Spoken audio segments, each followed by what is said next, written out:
Naypyidaw is an incredibly weird place, from a replica of Swadegon Pagoda to a diplomatic housing estate that is just a grid of empty roads and nothing else. Naypyidaw is known for being empty, like really empty. Myanmar, otherwise known as Burma, is a country in Southeast Asia. Various kingdoms and empires had existed in Myanmar.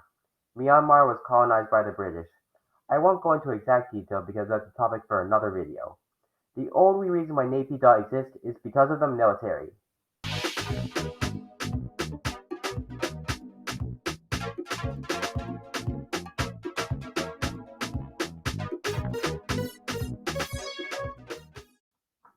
Burmese history is heavily entwined with the military, also known as the Tatmadaw. Myanmar is a military dictatorship.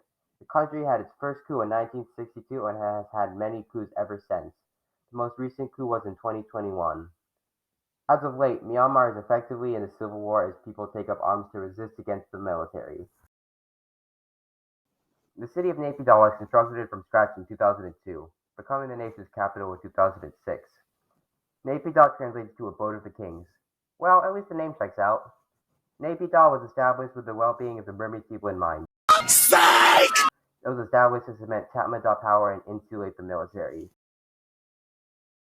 Naypyidaw is arranged into 5 zones: the residential zone, ministry zone, military zone, diplomatic zone, and hotel zone. Unlike other planned capital cities, Naypyidaw lacks articulated urban form. Instead of grand avenues radiating out from government buildings like in Canberra and Washington, D.C., it is color-coded apartment subdivisions connected by multi-lane roadways. You see, Naypyidaw was planned for motor vehicles. It's a strange, twisted version of suburbia.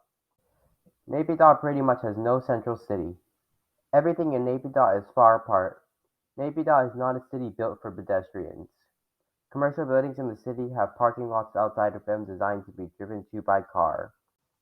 The various government buildings are scattered miles apart throughout the ministry zone. These buildings have infrastructure designed to be dropped off and picked up by a government official's chauffeur. There are sections of the city that have a somewhat consistent urban form with a connected street layout. These sections are effectively their own small towns rather than neighborhoods of Naypyidaw. It's like they cut out a section of Yangon and put it into Naypyidaw. This happens a lot in planned capital cities, usually outside the planned area. Areas of the city develop in a somewhat unplanned way. Here it is in Brasilia, a section of the city that has developed outside of the original airplane-looking plan. Same thing can be seen in Washington, D.C.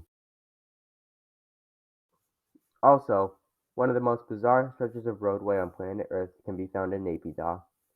It is 20 lanes wide, has intersections, and narrows for no reason right before it enters the Lotus roundabout. It looks like something the Texas Department of Transportation would have come up with. It is wide enough for an airplane to take off and land. Rumors say that this unnecessarily wide road was meant to evacuate the Parliament building. According to sources, Naypyidaw cost $4 billion for cash spending to build.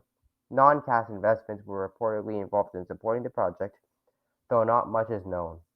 All that money spent on palaces for government bureaucrats and military rulers, while most Burmese citizens live in extreme poverty.